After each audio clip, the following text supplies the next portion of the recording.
Okay, so this video is on writing two-step equations with models. It's really given a problem situation or a word problem, writing the equation that would be represented by that, and then being able to solve for x or for the variable. So a question like this is actually a two-step equation. I multiplied the number of candles on my birthday cake by 4 and added 6. I ended up with 42. How old am I? So how would you how would you write a algebra statement to represent this?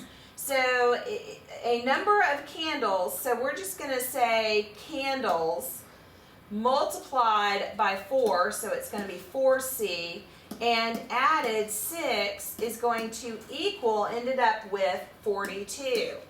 And so we're not going to model anything as crazy as this, but you get the idea because it says 4 times multiply 4 times the number of candles plus 6 equals 42. So you can get an equation, and this year we solve them with models, but next year, of course, we'll just be solving them with numbers. Now here's one that we can actually solve. This is a two-step equation, and it says I divided the number of cans, so we'll use C for cans again, cans by 2, and subtracted 7, and if I ended up with 1, so equals 1, how many cans did I recycle? And so that's what I'm doing, I'm representing that, and so I'm looking for the number of cans. And as you learned with a two-step equation, I've got to get rid of the -7 first. So I'm going to draw my model, C divided by 2, and then 7 negatives. And that's going to equal 1 positive. Well, I have to get rid of these 7 negatives, so I'm going to add 7 positive, and that zeroes out, and then I have to add 7 to this side. 2, 3, 4, 5, 6, 7. And then look at this. I've got 8 and I've got divided by 2. So that says this 8 goes into here and to here. So my whole bar is worth 16. Let's see if that works out. 16 divided by 2 would be 8 minus 7 equals 1. So I took a word problem, turned it into an equation, and then modeled it. So remember, every time you go to solve these, you have to isolate the variable, get x by itself, or y, or c, or n. And then the second big rule is to whatever you do on one side of the equation, you do on the other. So here we have our equation model, and the first thing you're going to do whenever you see one of these word problems is write the equation based on the word problem. And so 1 box of pencils, okay, so 1 box of pencils, so that's x, and plus 7 pencils on one side of the equation of the scale will balance 21 pencils. Okay, so that is my equation. X plus 7 equals 21. That's what this says. So how would I solve that? I'm going to model it. So I've got x, and then I have 7, and I've got 21 over here. So I've got to do 21 .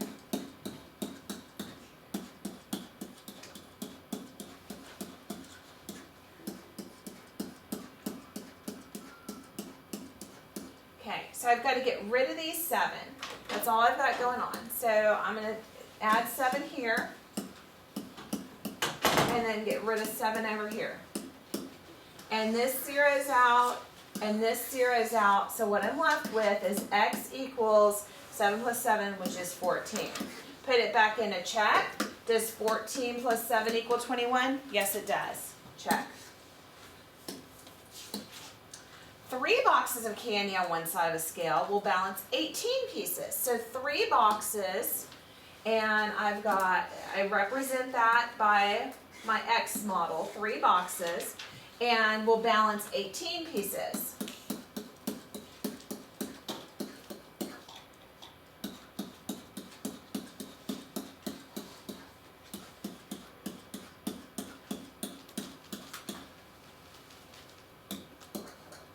And now I've got a multiplication problem.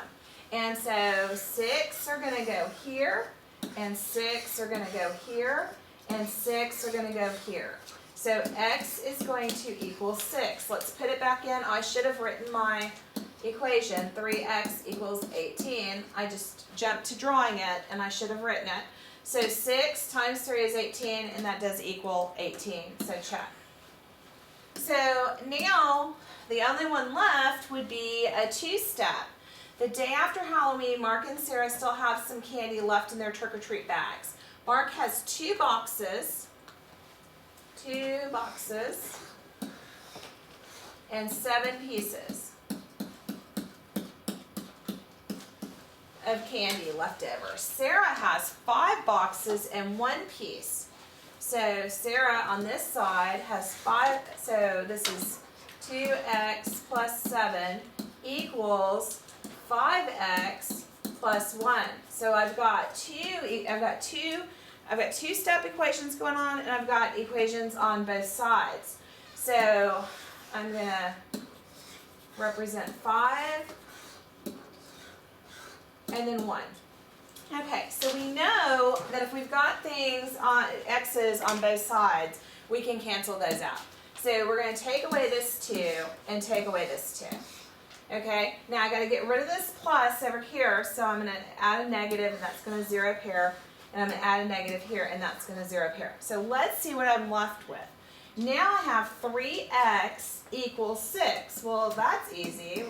We've seen this before. So 2 of these will come over here, and these are positive, even though they're in red. 2 of these come over here, and 2 of these come over here. So my x is equal to 2. Now let's go back in and make sure that this checks out. 2 times 2 is 4, plus 7 is 11. And 2 times 5 is 10, plus 1 is 11.